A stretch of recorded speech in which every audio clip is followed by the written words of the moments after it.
Começamos a gravação agora, nesse momento. Então, apresento para vocês, hoje ainda continuando o mês de combate à tuberculose pelo Telesaúde. Nós vamos hoje agora com o Dr. Roberto Kazan. Ele vai falar sobre a tuberculose, reações adversas, vai falar um pouco sobre sequelas, vai falar um pouco sobre diagnóstico diferencial. Então, a gente vai começar agora. Vou pedir para que todos que estejam com as suas câmeras abertas, por favor, Paranatinga, Aripuanã, fechem as câmeras para que a gente possa iniciar, tá bom?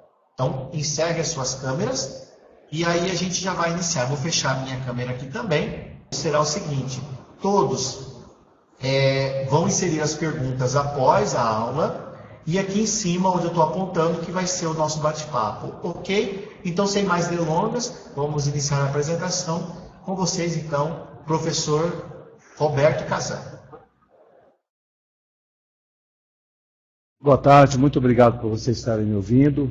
E eu vou falar, em complementação à aula do professor Cor, um pouco sobre diagnóstico diferencial de tuberculose, efeitos colaterais dos fármacos, um pouco sobre sequela e em próximas oportunidades nós vamos estar falando sobre micobacterioses não tuberculosas, sobre tuberculose extrapulmonar, que também é um assunto bastante importante, assim como também discutindo um pouco sobre tuberculose em situações especiais, como resistência, intolerâncias, que é um assunto bastante importante, que você tem que manejar as drogas, e tem tantos efeitos colaterais que você tem que trocar as drogas. E também para a questão de a gente poder prevenir as resistências que, infelizmente, estão em crescimento. Nós já temos um crescimento importante da resistência isolada à isoniazida e o Ministério agora tem se empenhado bastante para a monitorização com os testes automatizados para a detecção do micobactérias tuberculoses resistente à rifampicina, ficando assim, inferindo a possibilidade da resistência aos outros fármacos. Então, eu vou iniciar falando um pouquinho do diagnóstico diferencial, que... Sim.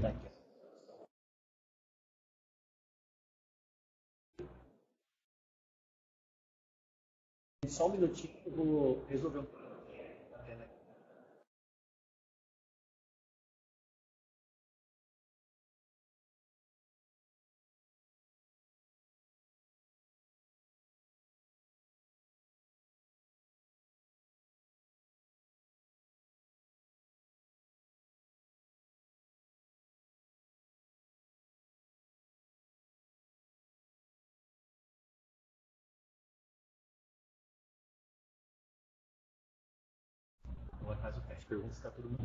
Vocês estão me ouvindo bem? Sim. Sim. Tá. Então, assim, um dos diagnósticos diferenciais importantes,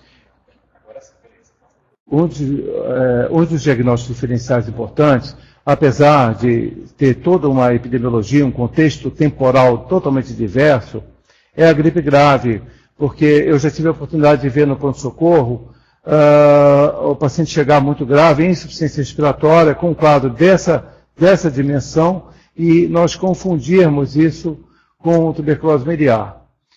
E o paciente já estava em franca hipoxemia, e a história epidemiológica e a história clínica dele não falava a favor de tuberculose, mas apenas o padrão radiológico, lembra aquela infiltração difusa, pode alguém confundir. Na verdade, não se parece, nem clínica, nem radiologicamente, mas a gente tem que sempre estar lembrando que isso pode ocorrer, né?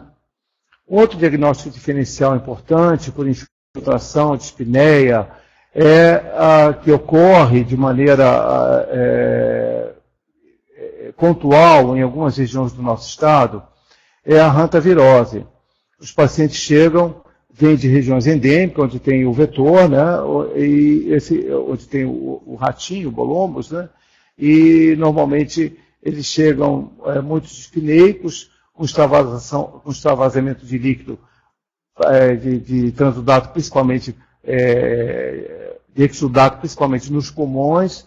O hematócrito desse paciente geralmente é alto, ele está taquidispneico, a ausculta dele é incompatível com a hipóxia, ele está hipoxêmico, ele pode já estar até apresentando alguns sinais de hipovolemia e urinando menos, e você, na tentativa, às vezes, de erguer um pouquinho, de corrigir até esse hematócrito elevado que ele pode estar apresentando, você pode estar tentando fazer reposição de cristalóides ou mesmo de colóide, o que vai resultar numa maior inundação pulmonar.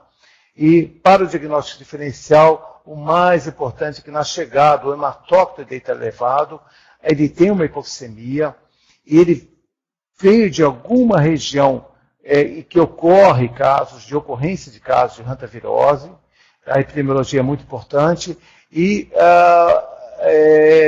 também você vai ter uma alcalose respiratória, porque ele está taquipneico, e hipoxêmica, porque ele vai estar trocando muito mal o oxigênio nas membranas. Então você vê um infiltrado pulmonar sem ser às custas de vasos do coração, sem ser condensações assim, ainda aquelas condensações com broncogano aéreo, comuns na pneumonia e mais. E nesses casos, esses pacientes têm que ser tratados com restrição hídrica, com manutenção da pressão arterial às custas de aminovasativas, para manter a perfusão renal e cerebral,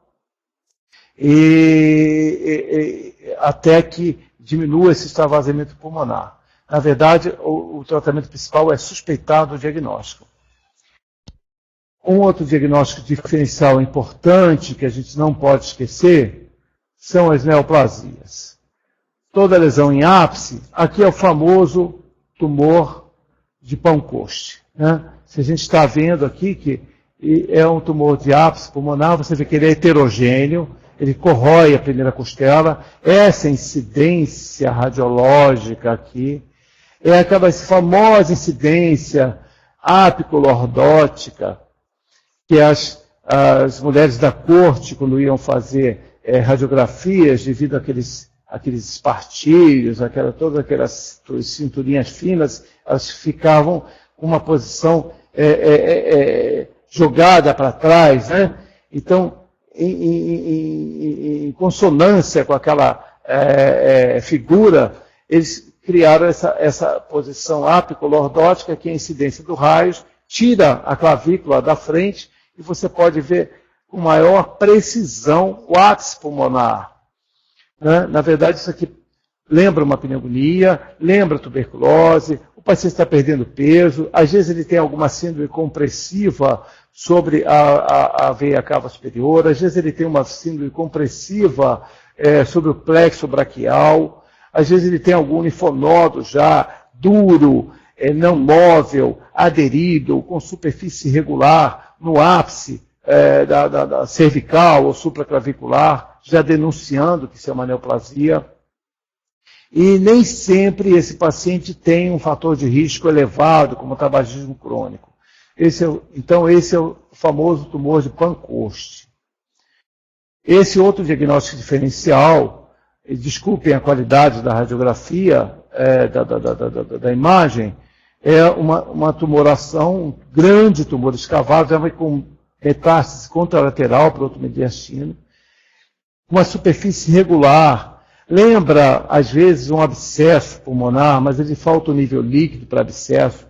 Pode lembrar a tuberculose, mas a tuberculose não daria uma escavação menor e daria uma infiltração periférica à volta desse tumor, fazendo um coroamento, que a micobactéria tuberculose ele vai ganhando os espaços alveolares para outros espaços, então ele coroa granulomas à volta da lesão maior e vai escavando uma a uma. E a superfície interna dessa escavação, no caso de tuberculose, até mesmo no caso de um abscesso pulmonar bacteriano, seria uma superfície regular, e aqui é uma superfície anfractuosa.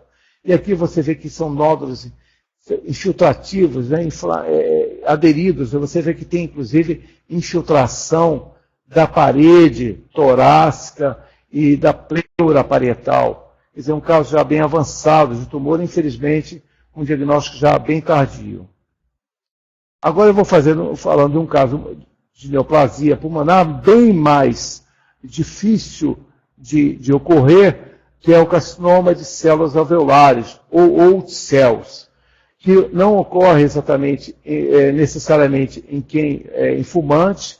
Esse caso aqui ocorreu de uma mulher jovem, que não tinha vício, não fumava, não bebia, HIV negativa, e que iniciou com um infiltrado pulmonar difuso, que foi interpretado na unidade básica de saúde como típico de tuberculose, porque ela predominava desse infiltrado difuso, desde o início, ela predominava um infiltrado no ápice direito.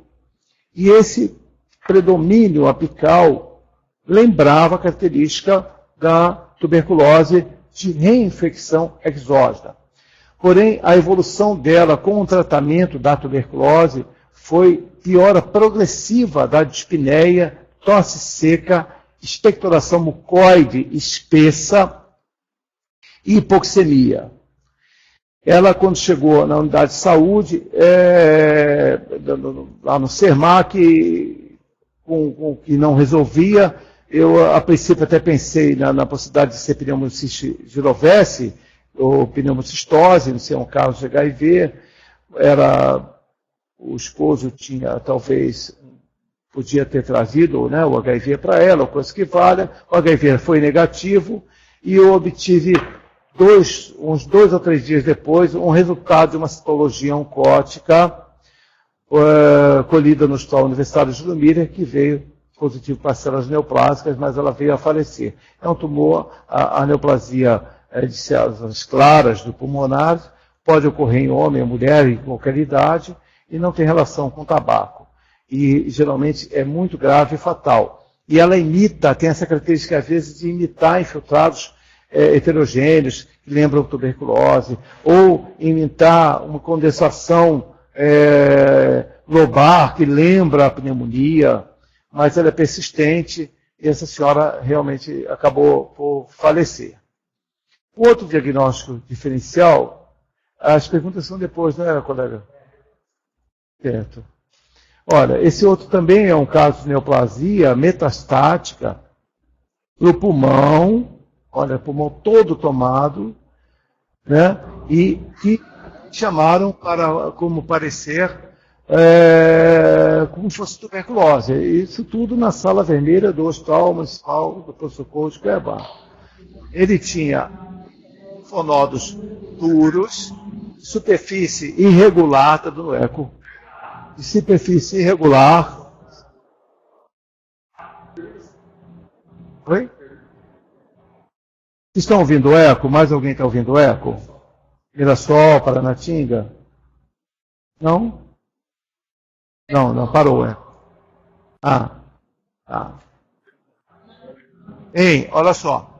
Então, esse senhor, quando você vê linfonodos e você pensa na possibilidade de ser inflamatório ou neoplásico, a gente vai lembrar daquelas características dos linfonodos.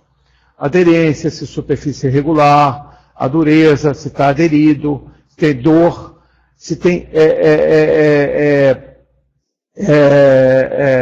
se tem aderência da pele sobre ele, e, no caso, era neoplasia, porque já está bem claro. E o histórico dele era muito claro, né? Infelizmente, o diagnóstico foi tardio, ele tinha uma cirurgia gástrica, de uma gastrectomia BRO2 há 20 anos antes, e a gente sabe que, às vezes, essas gastrectomias, elas concorrem com um risco mais elevado a carcinoma gástrico, e era uma neoplasia gástrica metastática, o pulmão já estava bastante comprometido, e ele já estava praticamente, foi encaminhado, obviamente, né, para oncologia, mas estava fora de possibilidade terapêutica. Agora a gente vai falar um pouquinho do diagnóstico inicial, do que é o nosso dia a dia, que, infelizmente, além de ser um diagnóstico inicial, elas podem estar junto. A nossa famosa paracoccidioide micose. ela adora vir casadinha com a tuberculose. Em 10% dos casos de tuberculose, a paracoco pode se aproveitar das lesões de tuberculose. E a tuberculose adora o pulmão que já foi machucado por paracoco. Qual é o perfil epidemiológico? Eu não pude botar na apresentação por falta de espaço. 2 casos de mulheres com paracoco. Raridade, não é? Porque o estrogênio protege contra a infecção por paracoco. Mas, inclusive outros casos com paracoco formando abscessos em fossa posterior, cerebrais, né? O paracoco extrapulmonar.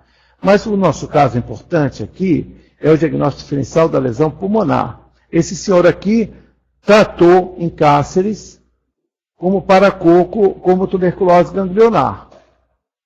A radiografia dele já mostrava infiltrado difuso. E a língua dele, as lesões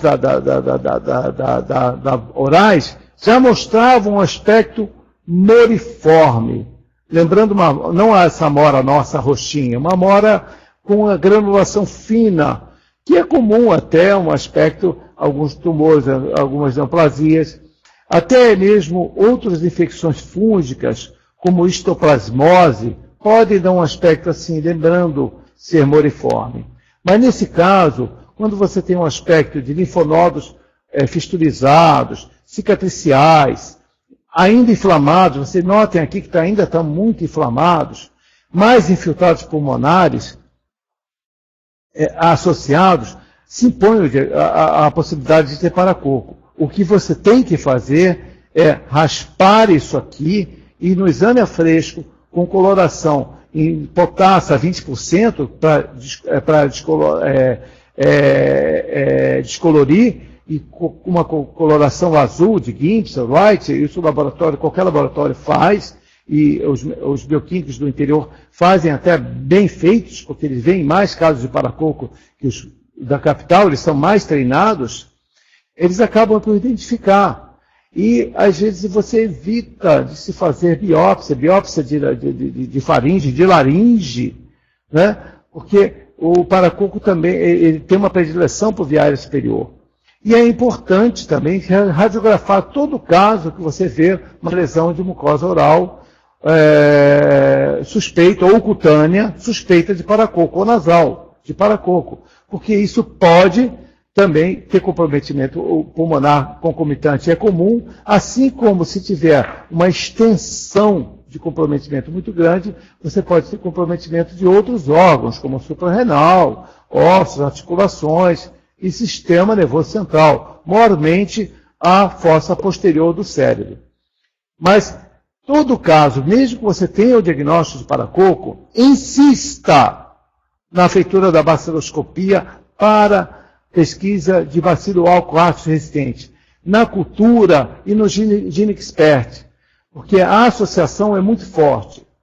Lembrar também que o paracoco ocorre mais predominante que inocula inóloco muito grande de fungo, que fica no volver da terra. Muitas vezes, e o paracoco também gosta da mucosa respiratória e oral lesada pelos tabaco. A mucosa lesada, metaplasiada pelo tabaco, vai ser um porto de entrada, porque altera toda a imunologia do espaço da submucosa, o tabaco. E o paracoco vai se oportunizar disso para a entrada. Então, o fumante, sexo masculino ou feminino, na menopausa. Depois da menopausa, eu tinha até um caso para mostrar de uma senhora menopausada que fez um paracoco pulmonar. A gente nunca pensa em mulher por causa do estrogênio, mas elas já não tinham um nível de estrogênio protetor. No entanto, a associação para a tuberculose tem que ser feita e, inclusive, para a neoplasia, porque um fumante crônico e que tem paracoco também é uma pessoa com risco acrescido para a neoplasia de laringe, neoplasia pulmonar, neoplasia de bexiga, de estômago e por aí vai. Fumar não dá certo.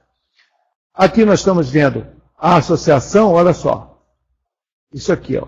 Isso é um paracoco feito o diagnóstico, ele tende a preservar um pontinho das bases, olha, eu sei o costofrênico aqui, um pouquinho do ápice, ele quer preservar. A tuberculose gosta logo de dar um espessamento pleural aqui em cima, gosta desse espacinho, né? Ele tende a preservar essas pontinhas, bilateral. Esse quadro já é um quadro avançado, você vê que o coração já descela um pouco, já começa a tensão pulmonar, o paciente já tem um pouco de edema nos membros inferiores, já tem um soprozinho na artéria pulmonar, uma regurgitação, você já vê o eletrocardiograma um pouco alterado, porque se você trata, ele não fibrosa muito, essa hipertensão pulmonar pode melhorar, senão ele vai estar sequelado. Ele já está sequelado porque o tratamento aqui já é tardio. Aqui também outro caso, mais 2 casos de paracoco, também da mesma situação, aliás, é o mesmo caso, viu, gente? A mesma pessoa, tá? E que não tinha associação com tuberculose.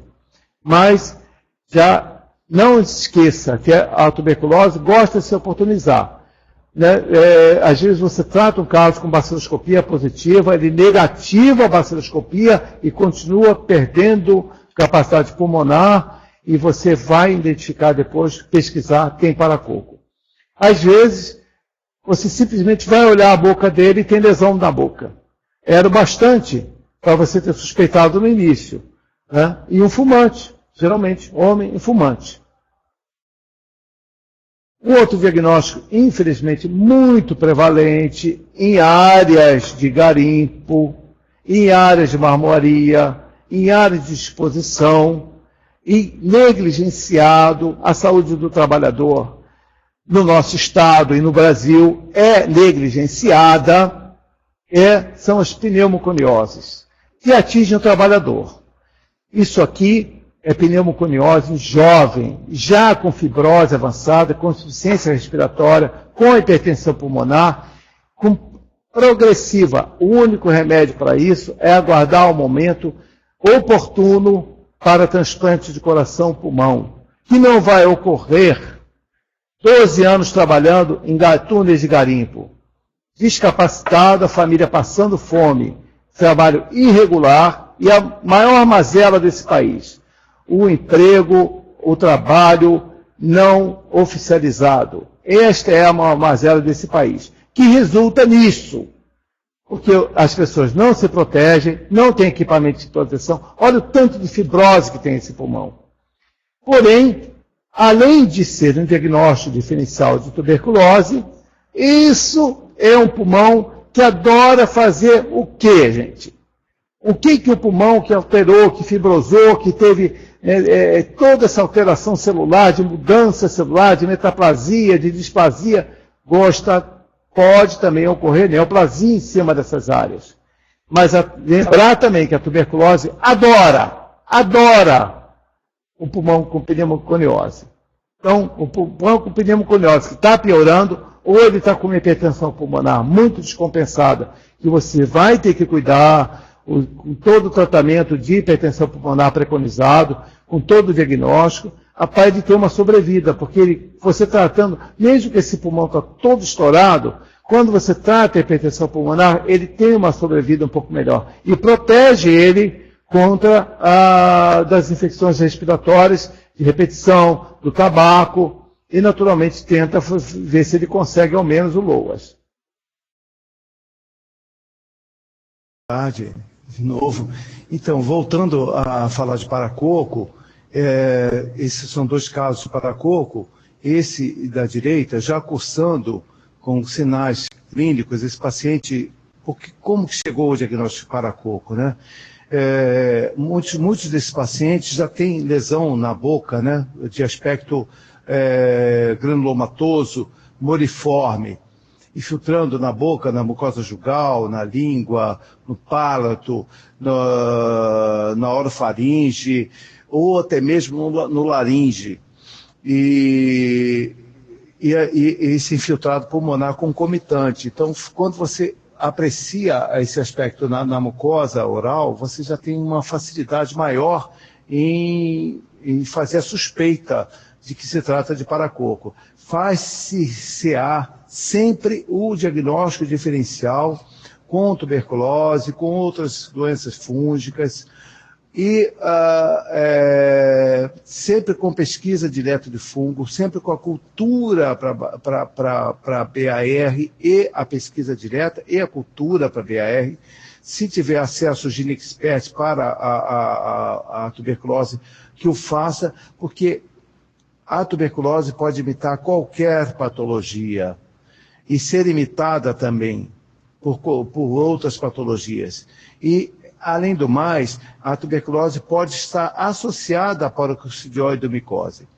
Nesse caso, era uma doença única, por um agente único, que era o paracoco, e já cursava com sinais de hipertensão pulmonar, com alargamento do tronco da artéria pulmonar, e todos esses casos que eu estou mostrando para vocês são casos que eu vi, né, que eu apreciei, o caso clínico em si, que eu conduzi, e afirmo que esse paciente tinha, além do mais, sinais de hipertensão pulmonar, fadiga, dispneia, hepatomegalia, sopro em artéria pulmonar, sinais de sobrecarga de câmara direita no eletrocardiograma, e isso também tem que ser tratado com adjuvância. Normalmente o tratamento para o parococcidioidomicose é prolongado e o critério de cura, às vezes, é um pouquinho difícil de se obter. A gente tem que se enfiar nos infiltrados pulmonares, num tempo mínimo de tratamento, e também nas sorologias que são feitas in-house, no caso, com antígenos de espécimes obtidas no nosso estado, que tem dado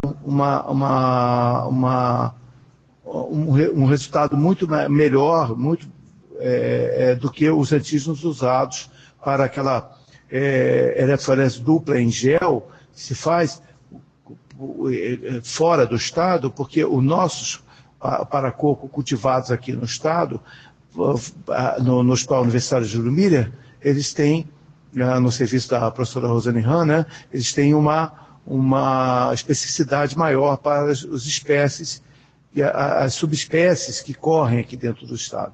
Aqui um outro caso de paracoco, e vocês apreciem também que, forçando um pouquinho, ele preserva aqui o ápicezinho pleural, né? E forçando, ele preserva um pouquinho. E você vê que não tem linfonodos, não tem nódulos cálcicos, né? Não tem aqueles sinais que corresponderiam, no caso da tuberculose, na tomografia, em árvore de brotamento, que é justamente quando as lesões saem dos brônquios, do bronquíolo terminal, e vai pegar outras áreas laterais, né? Outros sacos alveolares, dando aquelas imagens em proto, né?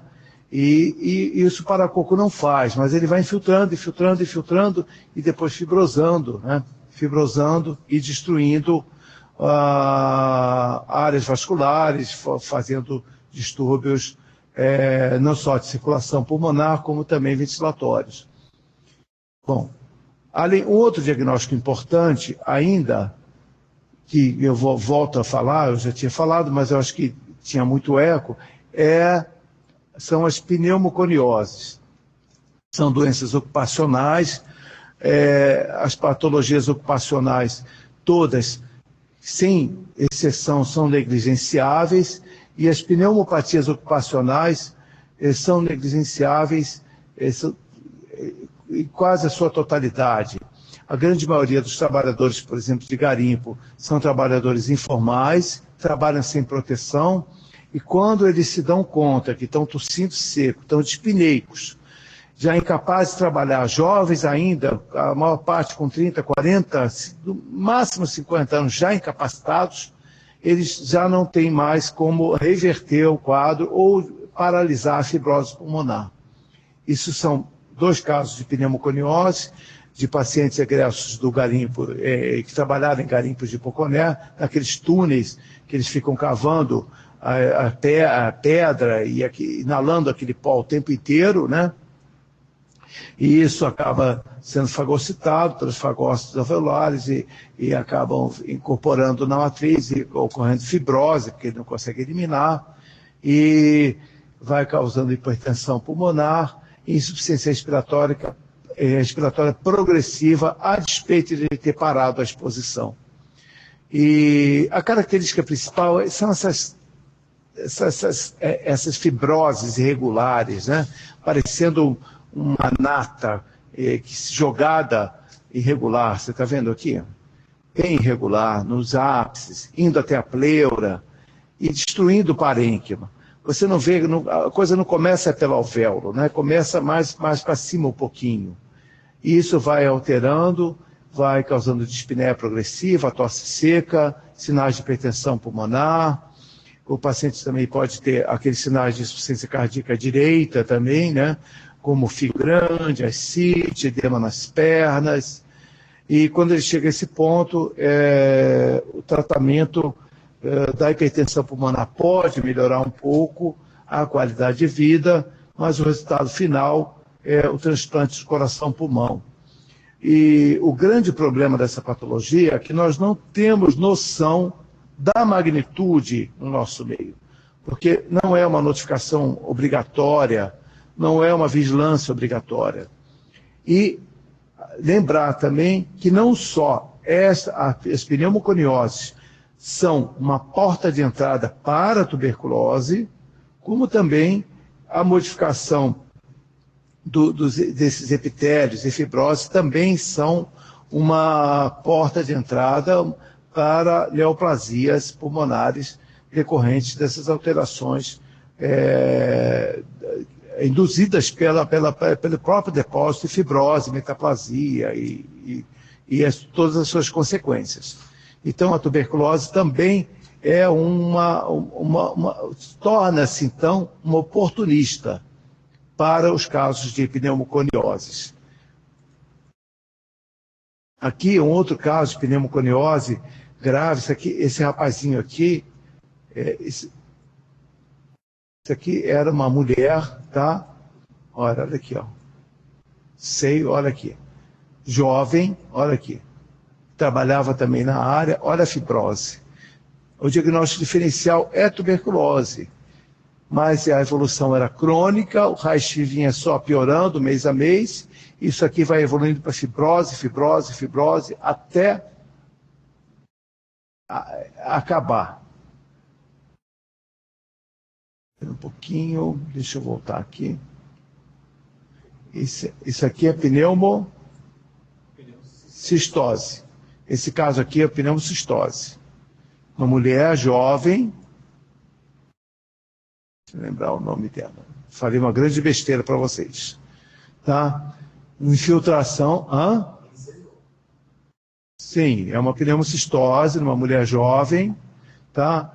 Que chegou à unidade de saúde, na emergência, com história clínica clássica, tossindo há 4, 5 semanas, escarro escasso, piora progressiva da tosse, foi à unidade de saúde, apresentou uma infiltração predominando no ápice, tomando um remédio para a tuberculose pulmonar, e chegou hipoxêmica, e tinha uma ausculta pulmonar muito melhor do que o raio-x, né? Uma dissociação entre a imagem feia e a ausculta, e uma hipóxia, né? Uma hipoxemia severa. A gasometria arterial mostrava hipoxemia, e mostrava também uma desidrogenase lática muito elevada. No exame físico desse paciente, eu não pude colocar todos esses slides, você sempre vai encontrar, porque a pneumocistose não vai ocorrer num paciente imunocompetente. Ou ele tem quimioterapia para câncer, ou ele tem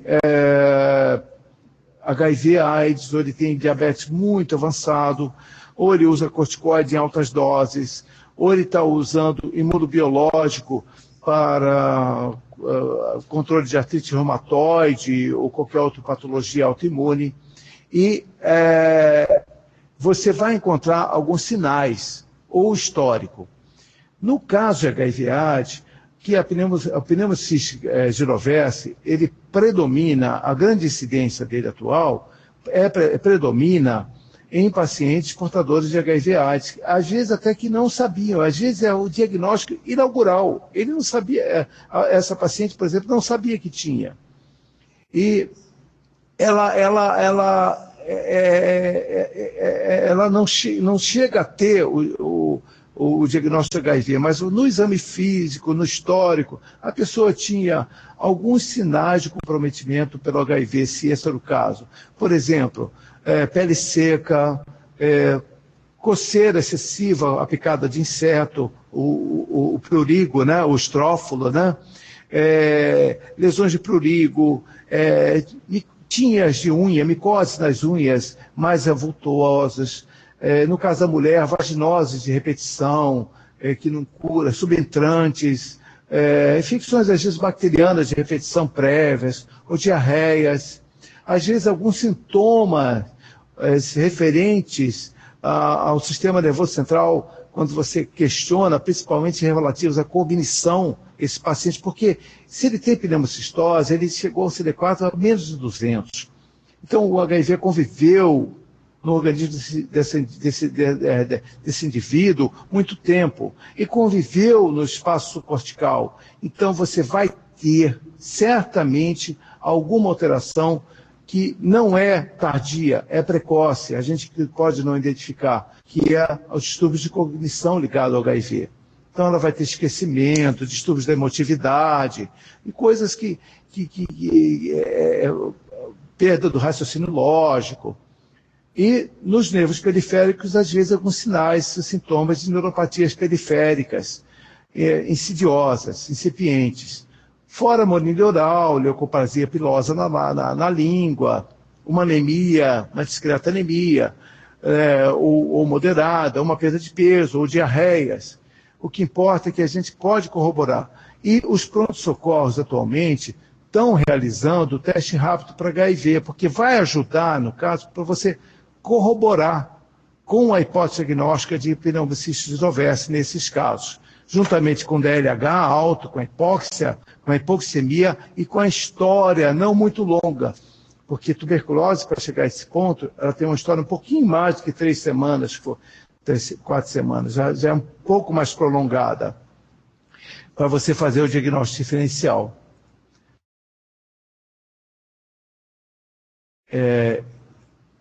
Esse caso tem que diminuir o zoom aqui, né? Ah, sim. Tá.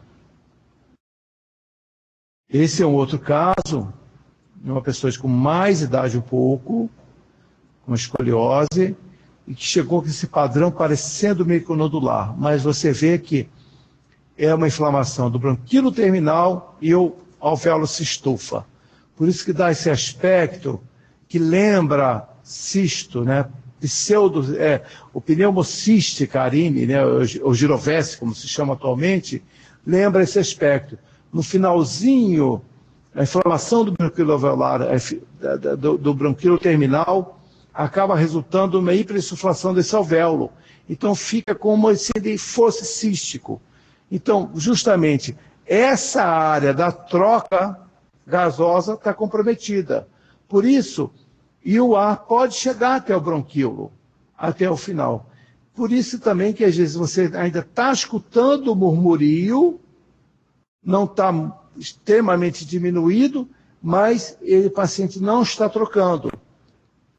E por isso também que a pneumociste girovese no pulmão pode ocorrer também, se ocorrer na periferia, em insuflação excessiva desse saco alveolar, por inflamação do bronquíolo terminal, a ruptura e a ocorrência de pneumotórax, que também não é comum, mas pode ocorrer.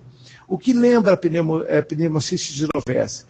Talvez o exame físico com algum dado epidemiológico, o teste rápido positivo para HIV, ou um teste prévio positivo para HIV, ou outra imunodeficiência, a deshidrogenase lática dosada no sangue muito alta, a hipoxemia, um pulso muito rápido e uma oximetria de pulso muito, muito baixa. Né? Geralmente, são pacientes que, quando chegam nesse ponto, eles têm que ir para o respirador, porque vão entrar em fadiga respiratória se você não partir para assistência ventilatória invasiva. E, no mais, a gente faz o diagnóstico diferencial. E se já é um paciente que você sabe que ele tem HIV ou uma outra imunodeficiência, a gente fica, muitas vezes, em dúvida, pelo aspecto mais grosseiro, se isso possa estar associado com tuberculose miliar ou outra patologia. O diferencial para a tuberculose é que é um pouquinho mais grosseiro, porque a tuberculose miliar são grânulos mais grosseiros um pouquinho do que na tuberculose miliar que ocorre na criança. Porque na criança pequena, a tuberculose primária, quando ela evolui já para a tuberculose miliar, você não tem resposta granulomatosa nenhuma, você não tem conhecimento sobre o bacilo. Agora, no adulto, a tuberculose miliar vai ocorrer quando o adulto tem imunodeficiência e ele teve conhecimento com o bacilo, mas os grânulos pequenos, os milions, não são tão pequenos, ele responde um pouquinho, então ele dá umas destruições são um pouquinho mais grosseiros do que aquele aspecto bem difuso que ocorre na tuberculose miliar primária do que da do adulto. Então, é um diagnóstico diferencial importante a tuberculose miliar da pneumocistose, principalmente se ocorrer num paciente que tem risco acrescido para as duas patologias. Qual é o paciente de perfil epidemiológico que nós mais temos atualmente em que ocorrem as duas patologias? O paciente portador de HIV e AIDS, né? No nosso meio, normalmente eles. Agora eu queria falar um pouquinho com vocês sobre o diagnóstico diferencial das infecções por tuberculose e causadas mais por bactéria. Todos conhecem uma patologia chamada mal de Pote. O que é o mal de Pote? O mal de Pote é uma infecção do núcleo pulposo do disco intervertebral, que acaba por corroer o assoalho da vértebra superior e o teto da vértebra inferior, e, por contiguidade, causar um abscesso à frente do corpo vertebral e para trás do corpo vertebral, sendo que aqui, este dito abscesso, frio, né, da tuberculose, ou qualquer outro, disto faria uma compressão direta de raízes nervosas ou mesmo da medula espinhal, dependendo do nível onde este mal de Pote ocorreria. Mas eu estou falando aqui, eu estou aproveitando o momento não para falar do mal de Pote, para falar do diagnóstico diferencial.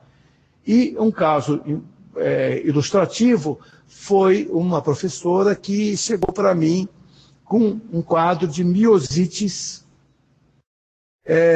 bacterianas, e a gente conseguiu uma cultura positiva para estafilococo, e tratou, incisava, ela tinha saúde prévia boa, sem vícios, sem HIV, nada disso, e incisava, drenava esses abscessos musculares.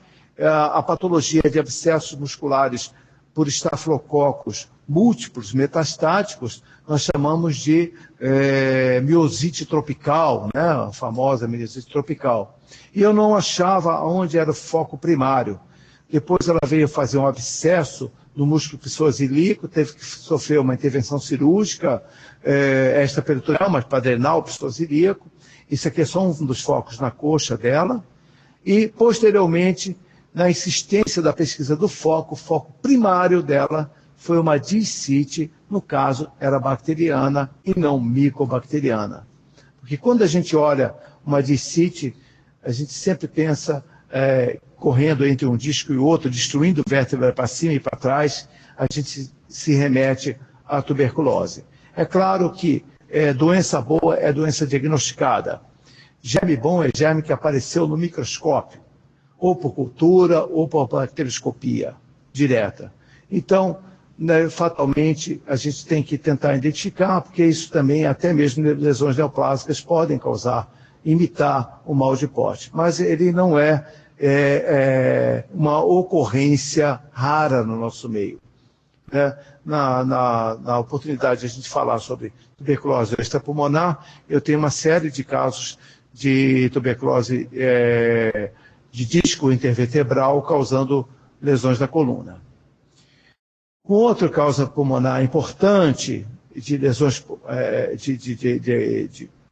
de agressão pulmonar são as infecções sépticas, sepsis, o pulmão da sepsis. Nesse caso, era uma sepsis por meningococcemia. Essa senhora fez uma trombose arterial aguda e ela acabou morrendo em choque séptico, mas era um choque por meningococo. O meningococo. E identificado com necrose e tudo, tinha comprometimento meníngeo também, mas o comprometimento sistêmico dela era muito mais aberrante, inclusive o comprometimento pulmonar.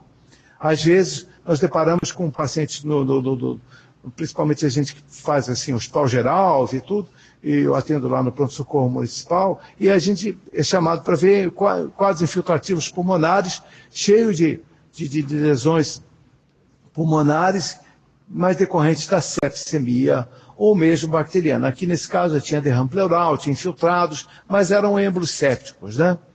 Então, é um diagnóstico diferencial, importante, a gente tem que se preocupar na busca do foco, né? Nesse caso era meningococcemia, há casos que é aparelho urinário, há casos que é divertículo, e tem que se achar. Um outro diagnóstico diferencial importante, inclusive com câncer de pulmão, que ocorre em cicatriz de tuberculose, é a bola fúngica. Isso aqui é uma aspergiloma. É uma aspergilose angioevasiva. Ela tem que ser tratada com antifúngico e com tratamento cirúrgico, senão não sara. É uma aspergilose. Ela não vai sarar se você não retirar essa bola aqui de dentro, olha, uma meia-lua completa, tá vendo? Isso aqui é de outro paciente, não é o mesmo, tá? Você vê que, olha, apreciem com carinho a destruição pulmonar. Agora aprendi a aumentar aqui, ô guri. Pô, não dei para ver não, mas estou vendo. Viu? Olha só, gente. Olha aqui, olha a traqueia como está totalmente repuxada, olha as fibroses, olha o infiltrado fibronodular. Quando você olha um pulmão todo destruído, fibrosado, repuxado, olha a traqueia que parece um S, né? Porque esse pulmão perdeu volume, isso aqui é bolha, isso aqui não é parâncima pulmonar, isso aqui é fibrose, isso é outra bolha. E aqui tem uma meia-lua, aqui tem um aspergiloma. Esse paciente fica sangrando. Aqueles aspergilos inflamam a parede e o antifúngico não chega lá, tem que torar esse lobo superior dele que não presta para nada. Nem cachorro come isso aqui. Né? Tem que tirar esse lobo, senão não sara. Mas você tem que ficar atento. Esse é um pulmão que vai gostar de complicar, vai gostar de fazer infecção bacteriana, tem bronquiectasia, ele vai gostar de recidivar a tuberculose. E olha o perigo, ele pode recidivar numa TB já resistente. Ele vai gostar, as micobacterioses, bactérias não tuberculosas, adoram pulmão sequelado de tuberculose. Micobactéria abscessos, avium, adoram. Então, um paciente que teve tuberculose, você olha e fala, você só tem sequela. Você só tem sequela? Não, você tem um risco muito maior de recidivar a tuberculose que a população geral. Você tem um risco muito maior de ter câncer de pulmão em cima de uma cicatriz de tuberculose. Você tem um risco muito maior de fazer se ficou uma caverna aberta, que seu organismo não fechou, ela vai ser ocupada por malandro. Que malandro é esse? Bactéria e aspergilos. Aspergilos gosta de fazer a famosa bola fúngica. Então, quando olhar um pulmão desse, se ele volta a ficar sintomático, de vez em quando esse cara tem que fazer uma cultura para a micobactéria. Por que não só a baciloscopia? Porque se ele infectar por micobactéria não tuberculosa, a baciloscopia está positiva, você pensa que é TB de novo, e não é, às vezes é uma micobactéria não tuberculosa. E a pesquisa de fungo é obrigatória nos carros, a gente, no nosso meio, não só por causa do paracoco, nesse caso por causa dos aspergilos, é importante que os laboratórios façam, alguns laboratórios no interior que fazem muito bem, porque eles estão atentos para a questão do paracoco. Mas na capital, infelizmente, não é rotina colorir. E aqui a tomografia desse mesmo paciente, de um outro paciente, olha a fibrose, olha que esse pulmão direito é extremamente vicariante, tentando compensar a destruição pulmonar extensa, intensa, que ocorreu no pulmão, no contralateral, e a caverna ficou saneada e deu uma bola no meio. Lembra câncer, né? Mas foi numa cicatriz, deu positivo, e esse paciente aqui conseguiu se safar, porque recebeu o medicamento, nutrição adequada e fez a lobectomia. Um outro diagnóstico diferencial que não tem nada a ver, é totalmente diferente, mas o paciente chega escarrando sangue, com infiltrado pulmonar, tossindo, perdendo peso, não consegue se alimentar, com fadiga aos esforços, né? Às vezes anemiando porque não come bem. Ah, você está tendo uma doença consumptiva. Claro, um paciente com uma estenose mitral grave, igual essa aqui, vai escarrar sangue. Tem uma hipertensão pulmonar brutal. Qualquer esforço que faça, não pode nem ir ao banheiro fazer suas necessidades, que vai escarrar sangue, porque qualquer manobra de valsalva para ele é um exagero de dilatação de vasos pulmonares, vai sangrar. Uma mulher, vocês estão vendo, jovem ainda, uma estenose mitral reumática, né, descompensada, e jogaram ela na nossa enfermaria de tuberculose, que era para pegar a tuberculose, deve ser, né? E era uma estenose mitral grave, né? E o pior, foi o pessoal que mandou. Um outro diagnóstico diferencial, que o cara pode escarrar sangue também, escarrou sangue, é pobre, manda para o Casan, que é tuberculose. Não é bem assim, não. Crianças, olha só, observem. Ó, esse paciente teve um trauma na perna, fez uma trombose venosa profunda, esse êmbolo subiu pela veia cava inferior, ganhou o coração direito, ganhou o tronco da pulmonar, por sorte não embolizou maciçamente a artéria pulmonar, pegou uma artéria segmentar e deu um infarto no lobo inferior direito. Não parece uma pneumonia? Tem derrame, mas tem sangue. Aí você punciona, tem sangue, depois ele escarra sangue. Aí o líquido tinha a DLH aumentada, era sanguinolento, essa punção que a cirurgia fez, estava infiltrado, e o histórico dele falava a favor de uma trombose venosa profunda. Então, as coisas não são tão fáceis assim de se diagnosticar. Isso poderia ser uma tuberculose, uma pneumonia tuberculose, uma tuberculose primária num adulto? Poderia. Nem sempre a tuberculose faz a lesão apical. A lesão apical é tipo da reativação exógena, quem tem competência para empurrar o bacilo lá para fora. O adulto, quando ele pega a primeira vez tuberculose, porque ele não teve a sorte de comer um bacilinho quando era criança, ele pode fazer pneumonia igual a criança, uma forma pneumônica. Ou, se ele está adulto, em vez de ser a primeira vez, ou primária, que ele pega, ser a segunda vez, mas por reativação de dentro, endógena, porque ele ficou imunodeficiente, ou idoso demais, né? Ou pegou um HIV e chegou a AIDS, ele também pode fazer isso. Então é diagnóstico diferencial, mas aqui eu estou mostrando um caso que foi, na verdade, concluído, não só pela radiografia, por dados clínicos também. Foi um caso de infarto pulmonar. Aqui eu estou mostrando sequelas. Essa senhora aqui sofreu uma pneumectomia, a incisão, não tem o pulmão esquerdo, tem um pouco de insuficiência respiratória, não chega a ter hipertensão pulmonar, era uma tuberculose multiresistente, só sarou com a cirurgia e ela está muito bem, uma moça bonita. Aqui, outro caso, Tá? Então é uma sequela pulmonar, uma incisão da pneumectomia, foi feita até pelo professor Geraldo no Hospital Universitário de Lumira. E ela foi curada. Era caso do professor da Ronaldo Cuiabano, não era um caso meu. Essa senhorinha é mão de um colega meu, de um dentista, de um amigo, e chegou com esses nódulos aqui, essas fibroses, essas traves no ápice. Cardiopata, função renal um pouquinho tocada, e esses nódulos aqui regulares, olha, no ápice. Nunca tinha tratado de tuberculose, nem lembrou quando que ela teve, quando criança. Aí eu fui fazer o derivado proteico purificado, o PPD, deu, na época, 5, coisa que vai. Na época, a gente não considerava 5 positivo, hoje a gente considera, não é? Então, qual é o diagnóstico diferencial? Neoplasia, né? Mas ela não era fumante.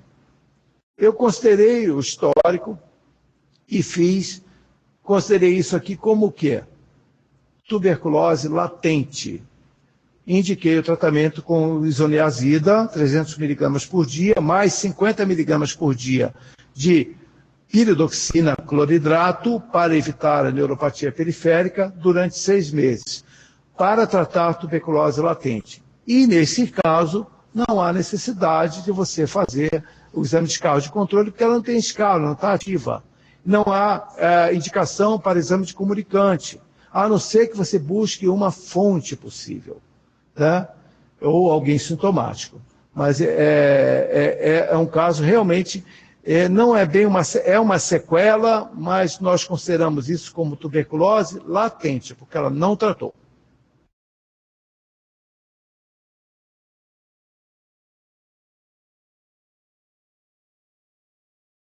Olha, uma outra sequela importante é essa aqui, e eu queria chamar a atenção. Essa pessoa destruiu todo o pulmão direito, atelectasiou. Fez o pulmão esquerdo vicariante. Desenvolveu por hipertensão, por coronariopatia, uma insuficiência ventricular esquerda. Vocês estão vendo aqui a borda ventricular esquerdo bojudo. Observe a aorta, né? Está cavalgada, um alongamento da raiz da aorta. Apesar que esse raiz está desviado. Isso aqui é uma destruição do todo o pulmão direito. Acontece que eu estou falando que isso aqui é uma sequela, mas eu queria que vocês prestassem atenção com muito carinho, que parece que há um infiltrado subindo para ápice. Está vendo? Desenhando a partir do hilo. Será que isso aqui é um infiltrado fibronodular, ou será que isso aí é uma congestão vascular por causa da insuficiência cardíaca? Então, esse paciente, quando a gente fala, isso é uma sequela, há de se perguntar quais são as patologias associadas, qual é o risco de ele estar recidivado, qual é o risco de tuberculose, qual é o risco de micobactéria não tuberculosa se oportunizar do espaço aberto por tuberculose, da cicatriz, e imitar uma tuberculose. Porque as lesões pulmonares das micobacterioses não tuberculosas muito se assemelham à tuberculose. Um outro caso bem semelhante, uma destruição grave, né, em um paciente que tem insuficiência respiratória. Olha que a atelectasiou, destruiu totalmente esse pulmão esquerdo, a atelectasiou, e o pulmão direito ficou totalmente vicariante. Outra sequela seria insuficiência respiratória crônica e a osteopatia hipertrófica distal, por causa da hipóxia crônica, o periósteo distal dos dedos acaba se hiperplasiando, empurrando a base da unha, e esse ângulo da unha fica mais aberto do que 135. E a unha virada para cima, parecendo um vidro de relógio antigo, né? Isso é chamado baqueteamento dos dedos, ou unha e vidro de relógio, ou osteopatia hipertrófica. É uma sequela também. Vamos falar um pouquinho agora sobre os efeitos adversos, algumas experiências tristes que nós tivemos, assim, com efeitos adversos de manejo. Paciente que fez o tratamento da tuberculose, uma eritrodermia esfoliativa. Pode ser feito por qualquer droga. Nós vemos muito comumente associado também a neoplasia, mas no nosso meio, como nós temos muitos casos de ranceríase no nosso estado, nós acabamos por ver a eritrodermia esfoliativa secundária a processos imunológicos, a dietildeaminosulfona, a sulfona. Mas aqui foi para um fármaco, possivelmente pode ter sido a penicillamida, ou coisa que valha. Ele foi trocado. É importante saber que ele fica todo vermelho, não adianta fazer corticoide, tem que trocar a medicação e tem que se ver se tem comprometimento sistêmico ou não. Se ela vem seguido de nefropatia, nefrite intersticial, hepatite tóxica ou não. Se é só comprometimento cutâneo, menos mal, você vai interromper a droga, tentar achar qual que for e fazer a substituição seguindo o manual de normas, né? Normalmente, dá para se substituir quando é eritrodermia. Esse outro paciente aqui fez uma farmacodermia, um prurido, generalizada. Não chegou a ser um eritema polimorfo, mas olha, generalizada. Também a um tuberculostático. Está lá na enfermaria, olha. Teve que ser trocada a medicação. Não me lembro bem se foi a rifampicina ou o que foi. Porque a rifampicina já complica, né? A santa droga tem que ser trocada por streptomicina e etambutol. Alonga o tratamento por muito mais tempo, quando você perde a rifampicina. É bem complicado. Isso é uma farmacodermia. É diferente um pouco da eritrodermia esfoliativa, que acaba por descamar tudo, e dá aquele cheiro de pele descamada, né, tão habitual. E esse outro caso aqui é uma hepatite tóxica que o paciente acabou por ir fazer falência hepática, falência renal, e foi para tratamento de terapia intensiva e acabou falecendo por uma hepatite tóxica. Então, quando a gente vai administrar um medicamento de tuberculostático, o ideal é preencher os critérios diagnósticos, para a gente se sentir seguro, porque eventualmente o medicamento pode dar um efeito muito grave. Quem tem efeito, quem tem risco acrescido para ter hepatite tóxica? Cirrose de Lannec, etilismo crônico, diabético crônico, uso de anti-inflamatórios excessivamente, uso de anovulatórios nas mulheres, hepatite C crônica, hepatite B crônica, prévia, alcoolismo. Outra senhora, ambulatorialmente, tinha uma colestase grande, está vendo o olhinho dela? Vocês estão vendo? Dá para ver, né? Que ela está um milhozinho, né? Mas ela não tinha sinais de insuficiência hepatocelular. Quando que você tem que internar imediatamente um paciente que está com intolerância aos fármacos da tuberculose? E você suspeita de hepatite tóxica, mesmo que ele não esteja ictérica, vomitou mais de 2 vezes, você fala, é vômito de repetição, hospital. Transaminase passou de 5 vezes, hospital. TAP alterou, hospital. Albumina baixou de 4, baixou de 3, então sai correndo. Porque abaixo de 2,5 é sinal de risco agressivo, albumina. Vômito de repetição, principalmente. E sangramentos, sinais de disfunção hepatocelular, mesmo que você não tenha laboratório. Então, se o paciente chega no posto de saúde, olha, vomitei, vomito sem comer. Você acha, fica em dúvida se ele está um pouquinho amarelo ou não, olha, a parede está meio amarela do posto, você fica em dúvida, leva para fora, onde tem parede branca, pede para outra pessoa ver, porque às vezes a gente fica em dúvida se está ictérico, mas a pessoa está pálida, está desidratando, não discute, para todo o medicamento, na dúvida, para. Quando as transaminases estão muito além do normal, às vezes você não pode fazer aquela substituição paulatina dos medicamentos, restituição paulatina. você vai ter que passar para o esquema de usar streptomicina por 3 meses, associado ao etambutol e uma quinolona, seja o fluoxacino ou levofloxacino, por 12 meses. O fluoxacino e o etambutol seria por 12 meses. Antigamente nós chamávamos esse esquema de SEO, S-E-O, S de streptomicina, E de etambutol e O de ofloxacina, mas que pode ser substituído pela levofloxacina, no caso de necessidade. Essa senhorinha aqui, estava bem, espertinha, posou para foto, simpática. Essa senhorinha aqui não teve a mesma sorte. Foi para o tubo, sangrou para tudo quanto é lado, hemorragia digestiva, e não tinha hepatopatia prévia. Isso que é o pior. Só que ela insistiu, talvez usasse fármacos juntamente. Isso tem sido uma coisa muito comum, tomando esses remedinhos caseiros, né, anti-inflamatórios, né, anovulatórios e outros mais. Ninguém precisa contar que isso aqui é uma síndrome de Steven Johnson, né? O paciente está grave, descamou geral, lesões, as bolhas, é uma epidermólise bolhosa tóxica, chamada síndrome de Steven Johnson, pega áreas extensas da pele, mas não é uma queimadura profunda, é como se fosse uma queimadura de 2º grau, mais superficial, não deixa cicatriz, né?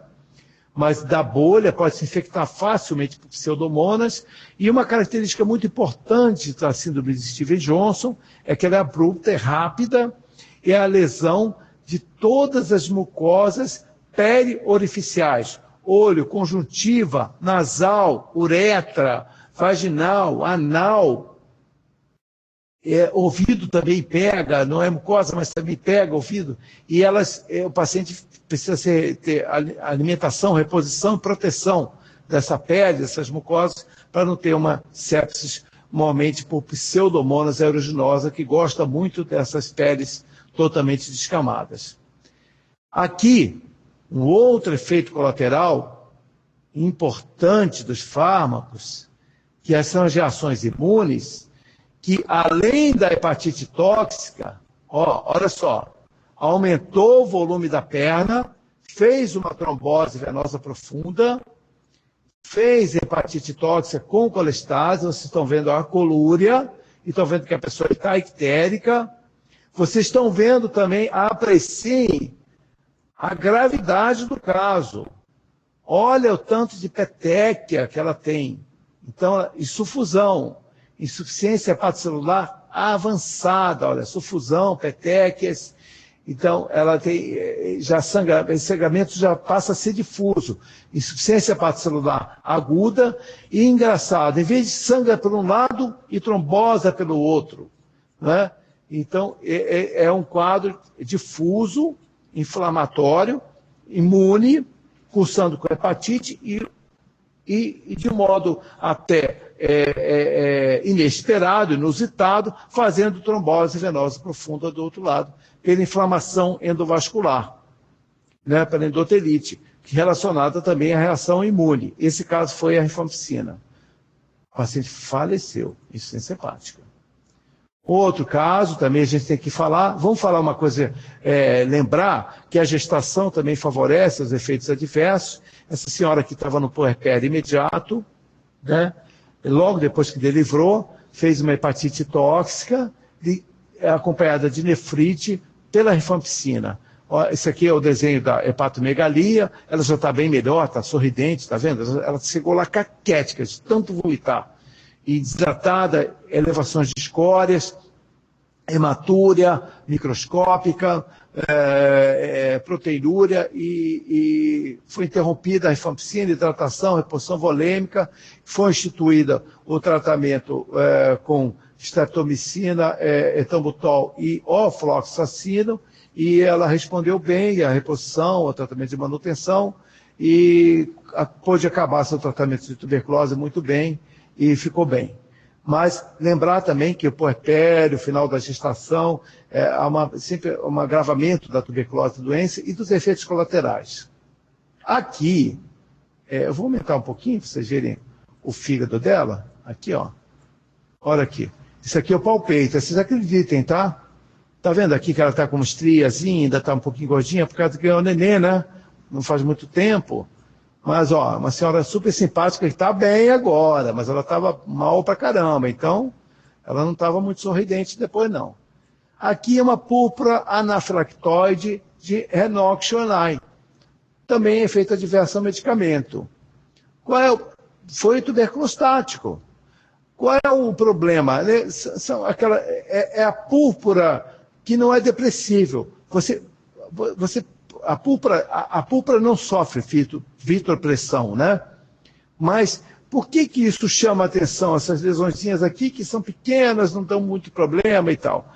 Porque isso aqui pode ocorrer no tubo digestivo, pode permanecer depois que se interrompe a draga, e pode ocorrer também no rim, e dar dano e insuficiência renal. Por isso que a gente tem que retirar. Isso ocorre muito em criança, por penicilina e outros fármacos. Isso aqui foi em tuberculose. Chama-se púrpura anafilactoide de Enoch com H e CH no final, Schoenlein. Ah, é?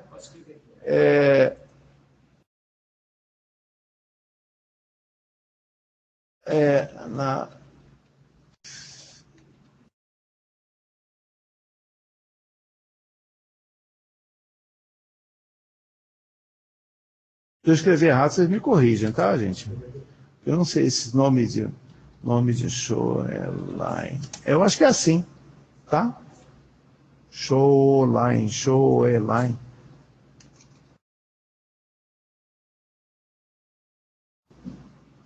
Ah, se não for assim, é assim mesmo. Depois vocês corrigem. Tá?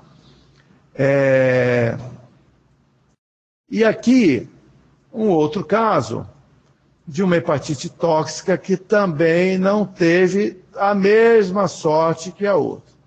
Tá? Mas ela saiu bem, olha só, ela chegou a fazer hemorragia digestiva, olha aqui, gente, vocês estão vendo, não está no tubo, nada, mas olha aqui, ó, o colega tapou aqui para não identificar a pessoa, ó, sonda nasogástrica, não está alimentando não, ela estava aspirando. Depois essa paciente realmente melhorou. Já tinha uma desnutrição prévia, ela parecia que é uma senhora, ela está assim, no estado geral muito ruim, né? Muito ruim. Não só pela doença, quanto pela... Acabou? Hã? Aqui deu obrigado. Ah, agora vamos colocar um outro. Ah, tá. Tá, vocês estão ainda aí ou já foram embora, hein, gente? Tá? Mas eu acho que dá para dar uma começar a tirar algumas dúvidas enquanto eu migro a outra. Também você vai plugar ali? Tá. Como é que eu faço? Só fala assim, pessoal, coloca dúvida no bate-papo. Como é que é? Eu escrevo? Só fala.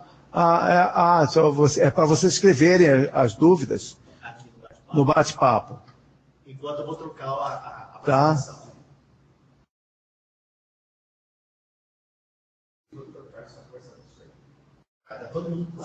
Tá. Valeu, Marilda. Eu conheço isso. Certo. Alguém tem dúvida? Eu falei um monte de besteira? Ninguém vai perguntar nada, não? Nós vamos falar. O que você vai botar qual? Aquela? Nós vamos botar agora aquela que vai ter. Especiais. Pacientes especiais. Essa que eu queria. Caso especial. Porque faltou algumas coisas para mostrar para vocês. Por exemplo,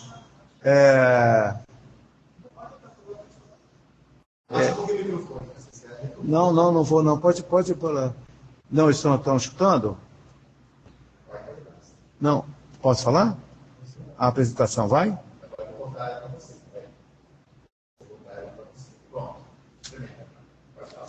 Oi?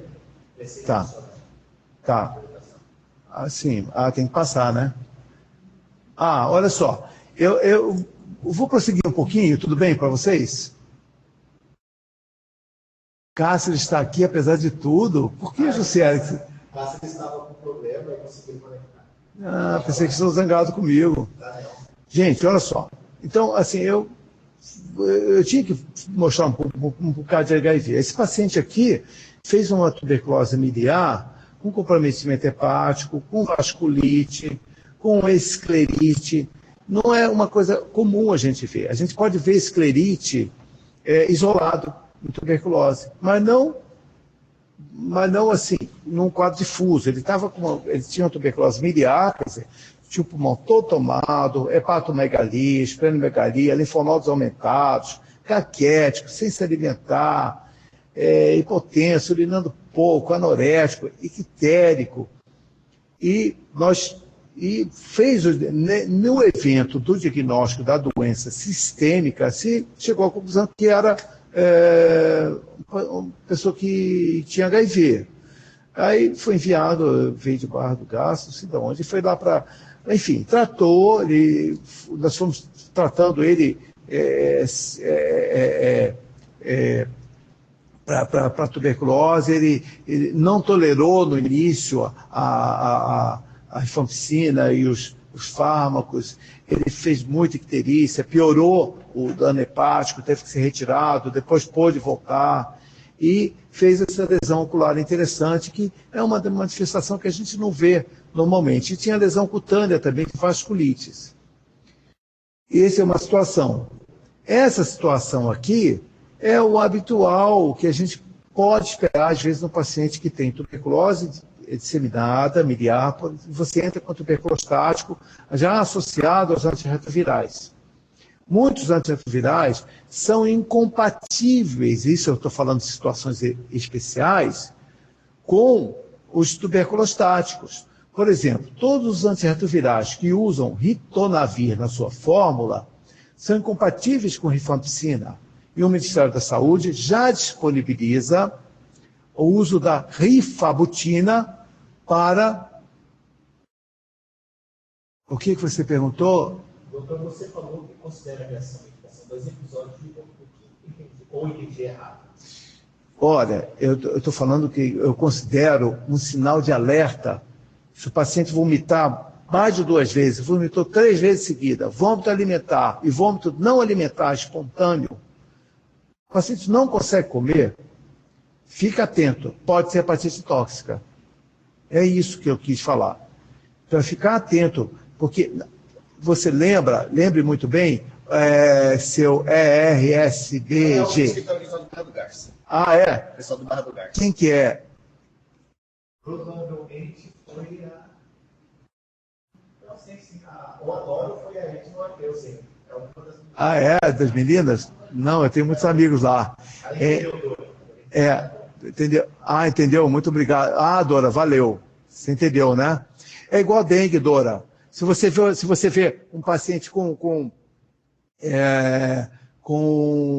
dengue grave, um dos sinais de alerta é hipotensão, sangramento externo, pulso alternante, obnubilação, perda da consciência, a mesma coisa para efeitos tóxicos dos medicamentos. Né? Inclusive, eu esqueci de falar, porque, claro que insuficiência hepática grave, para a pessoa ficar com coma hepático, né, passa por obnubilação prévia, né, confusão mental, né, sepsemia, todas essas condições graves, sempre vai ter, antecedendo ao coma, obnubilação e confusão mental, e agitação. Então, não é diferente. Agora, o vômito não é uma coisa tão valorizada por nós no dia a dia, mas quem está vomitando sabe quanto é ruim ficar vomitando sem parar, desidratando, né? E, então, é um sinal de alerta de a gente pesquisar. E o paciente com HIV, ele faz muito por vários motivos, até pela própria infecção do HIV, pelo desbalanceamento de resposta imune, hepatite tóxica. Quando ele está recuperando a imunidade, ele faz isso quando a imunidade está muito baixa. Ele faz quando ele está recuperando, porque às vezes quando ele começa a recuperar CD8, essa ativação celular do CD8, que é o supressor, ele vem inflamando o fígado demais, dando colestase demais. Piora também. Nem sempre a recuperação imune ela é totalmente saudável no início, porque primeiro que ela não tem tanta memória, segundo, porque a proporção entre os linfócitos auxiliares, o CD4 e o CD8, está abaixo de 1, muito abaixo de 1. Normalmente, quanto mais próximo a relação entre CD4 e CD8 de 1, é melhor. A associação... O Antônio perguntou se a associação à frequente infecção por micobactéria e fungos, quanto devemos associar? Não, você não associa antifúngico, não. Vai aumentar a toxicidade do tratamento muito. Se você tiver evidência. Fungo que eu referi, Antônio, é aspergillus se oportunizando de um buraco aberto pela tuberculose que não fechou. O cara abriu o buraco lá dentro do pulmão e largou aberto, vai embora. O que vai dar lá dentro? Abscesso, pus e aspergillus. Aspergillus estão no ambiente, todo ambiente tem aspergillose. O aspergillus vai invadir, vai começar a invadir a periferia daquela parede, vai fazer uma aspergilose angioevasiva. Aí forma um bolo, uma bola ali dentro de fungo enroladinho no outro, e ela fica balançando. Aí dá aquela imagem meia-lua. Quando você deita o paciente, a bolinha fica para baixo. Quando ele fica de pé, a bolinha fica em outra posição. Então, isso é um quadro clássico, né? Nem sempre é tão bonitinho assim de ver. Mas lembra bem, né? Dá para você lembrar bem. Agora eu vou falar um outro casinho para vocês, que foi um pipinão. Eu perdi esse paciente. E eu perdi esse paciente, sabe por quê que eu perdi esse paciente? Porque ele chegou lá no ambulatório de HIV com um diagnóstico no ambulatório do SAI. E ele chegou lá com essa reação rancênica aqui. Vocês estão vendo o pé reacional? Ele estava com a mão reacional inchada, pé reacional, ele tem uma nodose rancênico. Ele tinha tratado de ranceníase, tinha tido alta, mas estava fazendo uma reação de eritema nodoso. Olha aqui, artrite, dactilite e a mão reacional inchada, dor. Só que, você sabe o que tinha deflagrado essa reação rancênica nesse paciente portador de HIV? Olha, ele estava bem ainda. Olha aqui. Ele iniciou o tratamento contra o HIV e começou a fazer síndrome de reconstrução imune. Primeira foi reação de hanseníase. Pau nele, reação grave. Depois ele fez isso aqui, olha, uma varicela do cão. Varicela, acreditem, gente. Não foi zoster disseminado, não. Foi varicela. Eu falei, pronto, essa varicela vai para o cérebro, vai para o pâncreas, vai para o pau. Não vai ter jeito. Aí internei esse cara. Depois de um mês de tratamento, dando talidomida, suprimindo a imunidade do cara. Vê se pode, hein, cara. Dando talidomida. O que eu ia fazer? Uma reação dessa, grave. E controlando a infecção bacteriana para não ter a varicela não infectar, ele não fez infecção do sistema nervoso central. Que beleza! Esse cara depois me desenvolve uma tuberculose pleuropulmonar, fez um empiema pleural, fisturizou, o brônquio do mediastino foi furado por um linfonodo que fez necrose caseoso. O linfonodo encosta no brônquio e faz aquela necrose caseosa, e aquilo ali acaba lisando e fura a parede brônquica. O brônquio fura e sai para a pleura parietal, sai ali entre a visceral e a parietal. Isso dá um quadro chamado fístula broncopleural. Quanto tempo, tio? A gente tem... Vamos fazer mais uns 20 minutos, né? Tá ótimo. Se eles aguentarem, né? Tá ótimo. Por mim, tá beleza. Fez uma fístula broncopleural, foi drenado, eu fiz uma pleurostomia nele na enfermaria, botei um dreno e cortei depois, porque ele não sarava, ele ficou fistulizado, mas infelizmente depois ele começou a fibrosar toda aquela pleura e o pericárdio também. Tinha que fazer uma decorticação e eu não encontrei um cirurgião que o decorticasse, que eu fizesse essa cirurgia, porque infelizmente nós ainda no nosso estado, ainda hoje, ainda temos uma certa resistência para os cirurgiões operarem nossos pacientes que têm HIV e tuberculose, ainda existe uma certa dificuldade. Vamos falar uma outra situação, que é esse paciente aqui, que fez um diagnóstico diferencial. Ele tinha SIDA avançada, eu botei aqui VIH, mas não é HIV, é AIDS avançada, tinha lesão cutânea, circular, úlceras cutâneas e mucosas, que lembravam muito histoplasmose, e esse infiltrado difuso pulmonar, lembrando exatamente igual a qualquer infiltrado micronodular difuso, da tuberculose miliar, da histoplasmose disseminada, de muitas outras doenças. Isso era uma histoplasmose disseminada. Foi tratado com anfotericina B, muito tempo, até onde tolerou, porque nós só temos a desoxicolato aqui no nosso estado, e saiu. Então, quem olha essa radiografia, por que eu cheguei à conclusão que essa radiografia é só, olha, tem áreas até que faz até broncogama, não é uma tuberculose miliar disseminada. E era um paciente de AIDS. Por que eu cheguei a essa conclusão? Não fui eu que cheguei, não, gente. Eu cheguei à conclusão que podia ser isto, porque ele tinha lesão cutânea e mucosa. Aí eu inferir a possibilidade de o pulmão ser, óbvio, a doença disseminada. Tinha, inclusive, hepatosplenomegalia, tinha comprometimento de medula óssea, leucopenia, anemia, que também é habitual na histoplasmose disseminada. A histoplasmose é uma infecção fúngica oportunista, habitual nos pacientes com AIDS avançada. Porém, quem falou para mim que ele não tinha tuberculose? Escarro negativo, cultura de escarro negativa, escarro negativo, várias amostras. Então, tem que matar a cobra e mostrar o pau. Não existe essa coisa de falar, eu acho, eu sei, eu vi, é patognomônico. Não, nada é patognomônico. Tuberculose imita muitas doenças e muitas doenças imitam tuberculose. Agora eu vou mostrar um outro casinho que lembra, olha, pneumocistite ovéricea, eu já mostrei para vocês. Por que é uma situação especial? Porque esse paciente aqui não evoluiu bem do tratamento da pneumocistite ovéricea. Olha que a insuficiência respiratória foi tão aguda que aumentou a área cardíaca.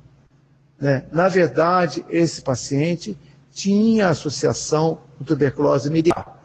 É um paciente que cuidamos lá na infectologia do pronto-socorro, numa enfermaria super carente e tudo, mas somos em 4 infectologistas e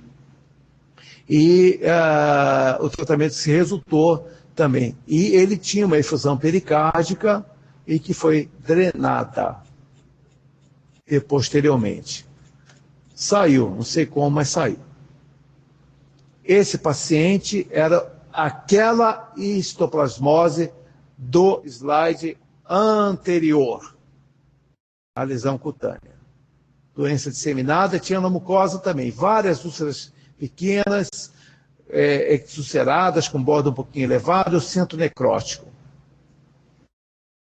Lembrar também agora do capítulo, quem tem tuberculose chama a micobactéria não tuberculosa. Olha quantos casinhos nós temos, gente. Muitos casinhos, olha. Sequela de tuberculose, vaciloscopia positiva, vai tratar, não tem, não sara, vai fazer cultura, vai fazer sensibilidade, resistente a todos os fármacos. Poxa, multiresistente, que isso? A tudo, a streptomicina, a etambutol, a escamal, né? Na verdade, ele era sensível a etambutol, a claritromicina e a micacina. Ele fez o esquema e era uma Mycobacterium avium. Como que é o procedimento? Tem que ser cultura, ou em meio automatizado, ou Novenstein. O GeneXpert só identifica se é Mycobacterium tuberculose ou não, se é resistente a rifampicina ou não, mas não identifica se é outra espécie, se é uma Mycobacterium não tuberculosa. E o Mycobacterium avium, ele ocorre com muita frequência, muita frequência em pacientes com HIV e o paciente com outras imunodeficiências, o paciente com lúpus eritematoso sistêmico, em corticoterapia, em usos de biológicos para artrite reumatoide, para artrite psoriática, para lúpus eritematoso sistêmico e outras patologias. Tá? E aqui, ó, outra micobacteriose não tuberculosa, aqui era ávio, e esse aqui era um caso, ó, você vê que o paciente está cheio de monitor, grave, é uma recidiva, foi um caso de Mycobacteria abscessus, eu não sei se eu consegui botar o slide, esse paciente faleceu porque ulcerou para o externo, saiu para fora, esse paciente faleceu, ele tinha ficado inativo, passou mais de 1 ano e meio em tratamento, mas com claritromicina e amicacina, ficou praticamente surdo por causa do aminoglicosídeo e com vertigens e desequilíbrio, porque o aminoglicosídeo não ficou com insuficiência renal. Ó, você observa assim, ó, tá na UTI, né? Tá entubado, vocês estão vendo? Olha aqui, ó. E era um Mycobacteria abscessus. Olha as lesões aqui, com escavação, com tudo em se parecendo a tuberculose. É o Mycobacteria abscessus, subespécie bolete. Normalmente é o que nós temos do abscesso, é o que tem sido identificado no nosso meio. Isso é um outro caso de subespécie bolete de um paciente com HIV que estava sendo tratado como tuberculose, que não curava, baciloscopia positiva, que quando conseguimos que ele fosse lá colher a cultura, a Vanessa do laboratório identificou uma micobactéria não tuberculosa, foi para a identificação dessa micobactéria não tuberculosa na Fiocruz, que é lá no Hélio Fraga, no Rio de Janeiro, que é a nossa referência, e veio com um abscesso. Ele conseguiu ter alta disso aqui. Você acredita nisso? Fechou essa ferida e tinha lesão pulmonar também. É um paciente antigo de HIV, já no 4º resgate de terapia antirretroviral. Está aqui ele, ó, quando estava a ferida aberta, ainda internado, mas já bem melhor. E aqui outro caso de micobactéria não tuberculosa, tá?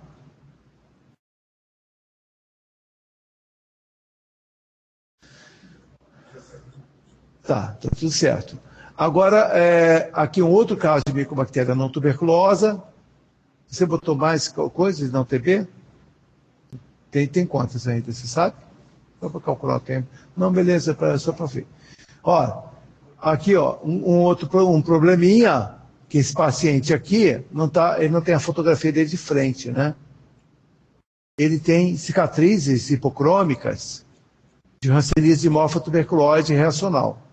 Então, só para lembrar, que é um caso especial também, só porque eu toquei nesse assunto com vocês, que no nosso meio, como nós temos uma prevalência de hanseníase, uma endemia importante de hanseníase, os pacientes que vão tratar de hanseníase devem fazer uma radiografia de tórax para ver se não há o risco de ter tuberculose ativa ou resultado.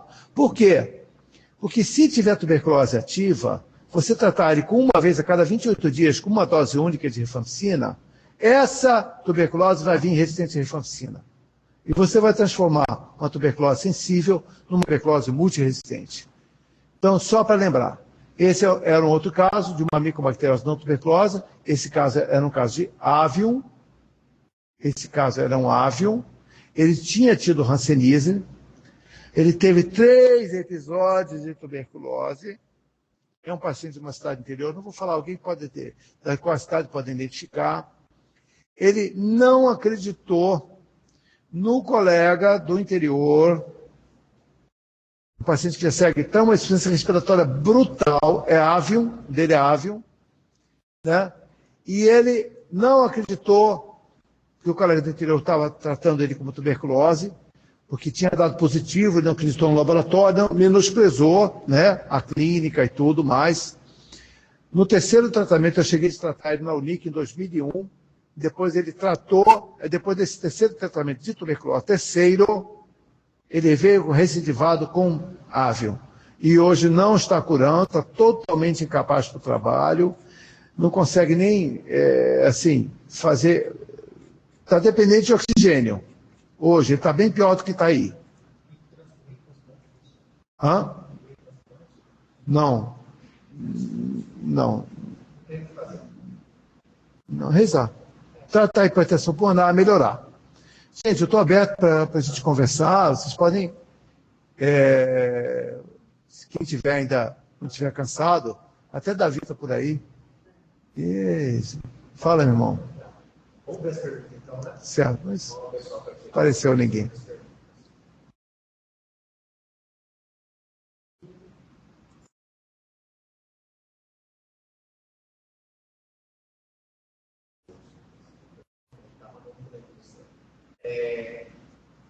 Está sendo para você? Gente, vamos ver as perguntas. O pessoal que tirando as perguntas do professor, a gente ainda tem mais alguns minutinhos. Como nós tivemos um atraso, então eu vou pedir para que vocês façam as perguntas, tá bom? Deixa eu fazer a pergunta. Tá bem. Não sei se eu também igual o Gordon. Vai fazer todas as perguntas para eu... No caso de... Ah, a Carlinha que perguntou.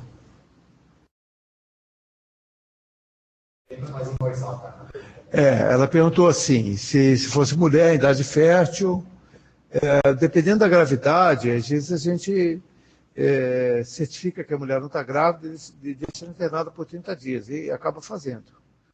Quando é muito grave, você não pode dar corticoide, né? A talidomida pode ser salvatória. Mas é uma medida que você tem que fazer muita cautela, que é proibido.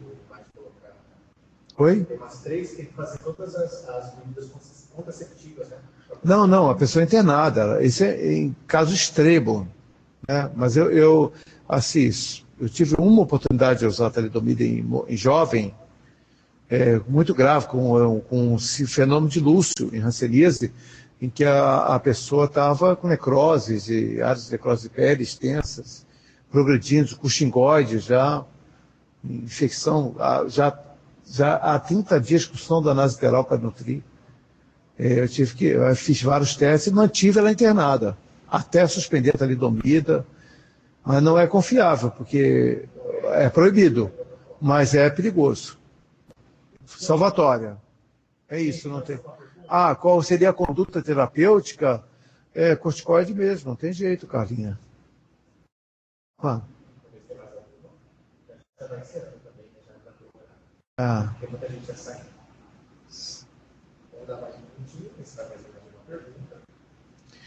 Eu queria ter mostrado, que eu não mostrei, assim, em situações especiais que facilitam a tuberculose, eu tinha nas fotografias um caso, por exemplo, de um paciente que tinha doença de Gaucher, que é uma doença de depósito, e ele foi esplenectomizado. Então, só falando para quem estiver ouvindo ainda, que ele teve uma tuberculose assim, bem extensa, bem grave. E, recentemente, um paciente que teve um efeito colateral muito grave pela rifampicina, que tinha um paciente portador de doença policística renal. É um senhor branco. Eu mostrei palpando o fígado dele. Então, esse senhor, a doença de Gaucher é uma doença de depósito, né, geneticamente predisposta, que dá hepatosplenomegalia, anemia, toma. E esse paciente tinha sido esplenectomizado por causa de leucopenia e anemia, né? E ele fez uma tuberculose assim, bem grave mesmo, de reativação endógena. E é uma doença de depósito que favorece também. Todas elas também têm uma certa imunodepressão celular. Vamos encerrar. Gente, muito obrigado, tá? Até a próxima. Viu? Vocês podem criar a demanda que vocês acharem que eu possa estar cooperando, tá? Com vocês, nas áreas que eu possa estar cooperando, tá? Obrigado então, viu? Bom, a todos, muito obrigado. Hoje nós tivemos alguns problemas técnicos, mas hoje também o estado de Mato Grosso foi marcado por um grande evento. Nós tivemos hoje pela manhã Além nós estamos falando de tuberculose esse mês todo, que é um evento especial, nós também tivemos essa manhã a notícia que o Telesaúde passa a ser um programa do governo do estado, então isso é uma notícia muito boa, e todos os municípios hoje receberam um computador pelo Telesaúde, então as unidades de saúde do estado vão poder acessar aí o Telesaúde. Então isso é uma grande notícia hoje, dia 6/5/2015, foi o dia marcado, então, por uma grande expansão. Então, nós tivemos alguns defeitos hoje, mas nada que impediu o conteúdo. E é claro, não se esqueçam, se vocês estiverem na unidade de saúde e tiverem alguma dúvida ainda, esse vídeo vai estar disponível no YouTube, logo a partir até o final dessa semana. E se tiverem alguma dúvida na unidade de saúde, por favor, solicitar uma teleconsultoria. Pessoal de Barra do Garças, obrigado até o momento, né? E hoje nós tivemos a presença de 83 pessoas. Meu muito obrigado às regiões aí que participaram. E não se esqueçamos que na semana que vem nós vamos falar sobre doenças cardiovasculares e continuamos também o mês de combate à tuberculose com a oficina operacional para enfermeiros, ok? Então até a semana que vem e meu muito obrigado a todos.